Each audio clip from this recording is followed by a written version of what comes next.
So what is Kirchhoff's current law, KCL क्या होता है? सबसे पहले तो इसका स्टेटमेंट लिख लेते हैं कि इसका स्टेटमेंट क्या है। इसका स्टेटमेंट ये कहता है the algebraic sum of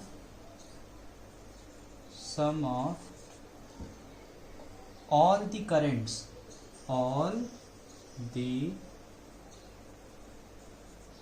currents entering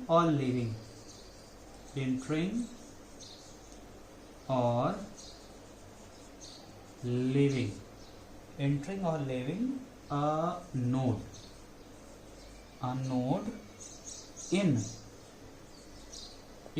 an electrical circuit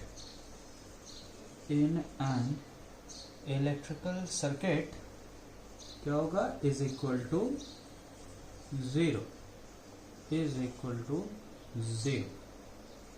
ये एक तरह का स्टेटमेंट है किरचॉफ्स करंट लॉ को बताने का। इसको दूसरे तरह से भी लिख सकते हैं। इन अदर वर्ड्स क्या लिख सकते हैं? The sum of currents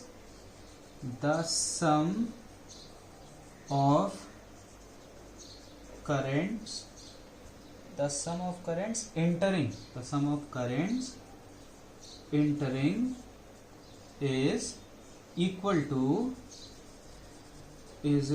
to the sum of currents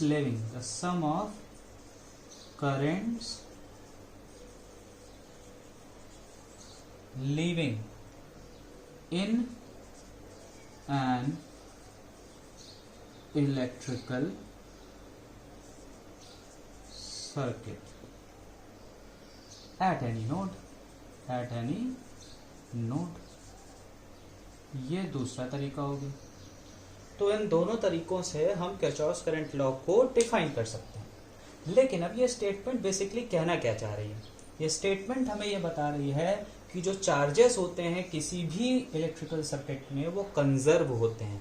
तो किरचॉफ्स करंट लॉ का स्टेटमेंट बेसिकली हमें बता रहा है conservation of charges.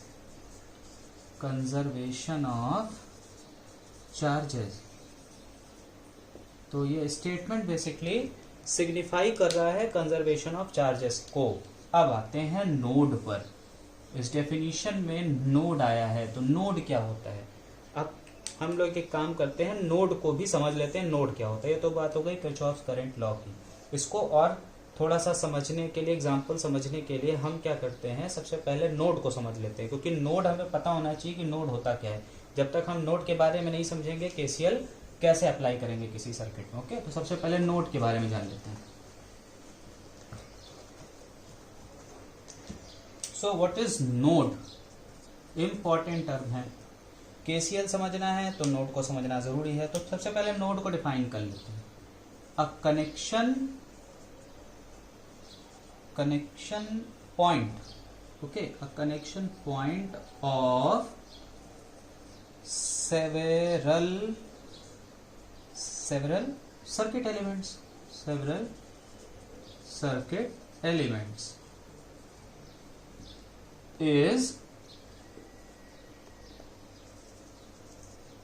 termed as node। तो ये छोटी सी डेफिनेशन हो गई नोड की। अ कनेक्शन पॉइंट यानी इलेक्ट्रिकल सर्किट में ऐसा कनेक्शन पॉइंट जहां पर सेवरल सर्किट एलिमेंट्स कनेक्टेड हो, उसको हम क्या नाम देंगे? नोड का। डेफिनेशन फटाफट लिख लीजिए। अब एक एग्जांपल बना लेते हैं। तो एग्जांपल से हम लोग क्या करेंगे कि ये समझ पाएंगे कि इलेक्ट्रिकल सर्किट में नोड क्या होता है। What is node in electrical circuit?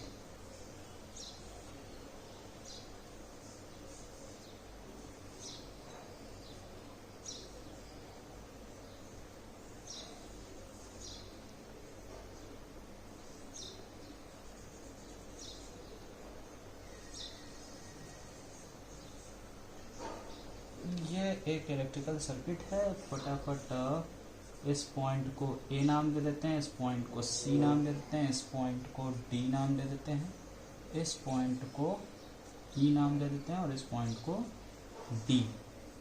इस रजिस्टर को नाम दे देते हैं R1, इसको R2, इसको R3, इसको R4 माइनस प्लस इसको V2 डीसी वोल्टेज सोर्स और इसको हम नाम दे देते हैं V1। ठीक, तो ये एक इलेक्ट्रिकल सर्किट है। अब इस पे देखिए, ये एक ऐसा पॉइंट है जहां पर वेरियस सर्किट एलिमेंट्स कनेक्टेड है।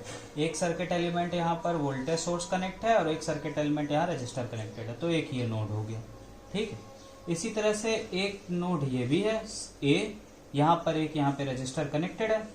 ठीक, तो एक पॉइंट यहाँ है जहाँ पे सर्किट एलिमेंट कनेक्टेड है, तो एक नोड ये हो गया, एक नोड ये हो गया, एक नोड ये हो गया, एक नोड ये हो गया। तो टोटल नोड यहाँ कितने हो गए? A C B D E. भाई डेफिनेशन यही कह रही है ना, connection point of several circuit element is termed as node. इस डेफिनेशन के हिसाब से तो A B C D E, A C B D E 5 node हो गए। लेकिन यहाँ पर ध्यान देने वाली बात क्या है? यहाँ पर ध्यान देने वाली बात यह है कि ए और सी के बीच में ये जो नोड ए और नोड ए है, नोड ए और नोड सी है, नोड ए और नोड सी, इसके बीच में कोई भी सर्किट एलिमेंट कनेक्टेड नहीं है। ध्यान से इस बात को सुनिए, यहाँ डेफिनेशन के हिसाब से तो 5 नोड है, लेकिन यहाँ एक छोटी सी कंडीशन है। छोटी सी कंडीशन ये है कि ए और सी के बीच में कोई भी सर्किट एलिमेंट नहीं है। No circuit element between A and C. इसलिए ए और सी को हम सिंगल नोड कंसीडर करेंगे। सिंगल नोड यानी ए और सी को मिला के सिंगल नोड कंसीडर करेंगे। तो अब रेड्यूस होकर टोटल नोड कितनी हो गई? 4 नोड। ए और सी को मिला के एक नोड हो गई, बी दूसरी नोड, डी तीसरी नोड और ई चौथी नोड। तो इस तरह से हम किसी भी इलेक्ट्रिकल सर्किट में नोड को आइडेंटिफाई करेंगे। A connection point of several circuit element is termed as node. एक एग्जांपल हमने लिया जिसमें कि ऐसे 5 कनेक्शन पॉइंट मिले जहां पर वेरियस सर्किट एलिमेंट्स कनेक्टेड हैं, बट ए और सी 2 ऐसे नोड मिले जिसके बीच में कोई सर्किट एलिमेंट नहीं है, तो उसको हम दोनों को मिला के एक सिंगल नोड कंसीडर कर लेंगे। तो इस डायग्राम में तो पहले 5 नोड थे, लेकिन ये कंडीशन लगाने के बाद कि ए और सी के बीच में कोई सर्किट एलिमेंट नहीं है, अब नंबर ऑफ नोड रिड्यूस हो गए 4। तो इस कंडीशन का कि जब किसी भी 2 नोड के बीच में कोई सर्किट एलिमेंट नहीं होता तो वो दोनों मिलके एक सिंगल नोड बन जाते हैं। इस बात का ध्यान रखिएगा। ओके, अब हम लोग केसीएल की जो स्टेटमेंट ऑलरेडी पढ़ चुके हैं, लिख चुके हैं, उस पे बेस्ड हम समझते हैं कि केसीएल को कैसे हम सर्किट में उस लॉ को, जो भी हमने पढ़ा है केसीएल के लॉ को, कैसे हम दिखाएंगे।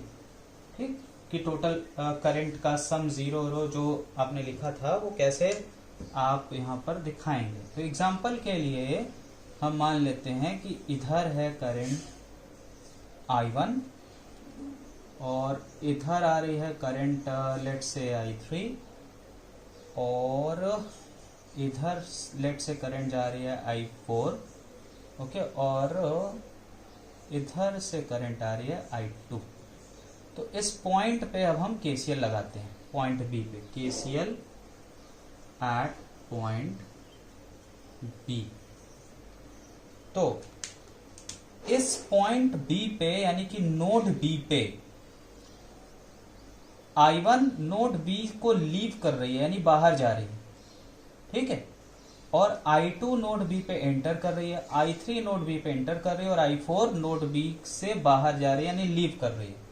तो अकॉर्डिंग टू केसीएल इस नोड पर इन चारों करंट का एल्जेब्रिक सम 0 होगा। एल्जेब्रिक सम मतलब हमें करंट की डायरेक्शन को भी कंसीडर करना है। तो इसके लिए हम कोई कन्वेंशन एज्यूम करते हैं। कन्वेंशन क्या?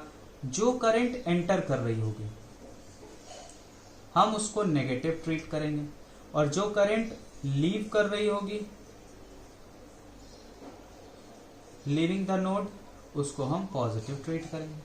हम इसका ठीक उल्टा भी कर सकते हैं कि जो करंट आपकी इंटर कर रही है उसको हम क्या कर सकते हैं, पॉजिटिव ले सकते हैं, जो लीव कर रही है उसको नेगेटिव ले सकते हैं। तो इसका हम उल्टा कर सकते हैं, उससे कोई फर्क नहीं पड़ेगा। क्यों? क्योंकि ये कन्वेंशन है, हम ये कन्वेंशन लेके चल रहे हैं, जो करंट इंटर हो रही है नोड पे उसे नेगेटिव लेंगे, जो बाहर जा रही है उसको यानी लीव कर रही है नोड को उसे पॉजिटिव लेंगे। तो उस हिसाब से अगर हम यहाँ चलें, जो लीविंग करंट है उसको हम पॉजिटिव ट्रीट कर रहे हैं, तो इस हिसाब से अगर हम चलें तो क्योंकि I2 I3 एंटर कर रही है तो उसको हमने नेगेटिव लिया है, तो -I2 -I3, और I4 और I1 लीव कर रही है इसलिए +I1 +I4 is equal to 0।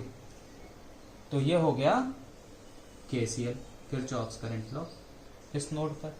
Similarly other words में हमने क्या लिखा था, sum of current entering at the node is equal to sum of the current leaving the node. तो अब इस हिसाब से करंट एंटर कितनी कर रहे, कौन कौन सी है, I2 और I3 एंटर कर रहे, तो sum of current entering the node यानी I2 + I3 is equal to sum of the current leaving the node. Leaving the node कौन सी करंट है, I1 I4, that is I1 + I4। तो इस तरह से हम KCL को डिफाइन करते हैं। तो इस लेक्चर में इतना ही। नेक्स्ट लेक्चर में हम लोग नोडल एनालिसिस मेथड पढ़ेंगे। Thank you.